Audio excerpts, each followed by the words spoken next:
Hello Clash Nation! This is Garrett Bolden and napanood ko ang performance ni Molly Langley. Sobrang fresh nung take niya sa song na Sinong Baliw. Kasi throughout the seasons ng The Clash, maraming beses na rin nakanta tong song na to. Pero first time ko narinig yung version niya.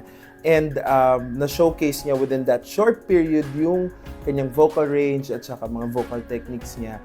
And nakasama ko na si Molly sa theater before and her voice from there to her performance now, na-surprise talaga ako kasi meron pala siyang ganong range lalo and yung pag-rap niya sobrang clear. At ang alam ko hindi niya first language talaga ang pagtatagalog pero ang linaw nung diction niya dito sa kanyang song. So sobrang ganda ng kanyang performance.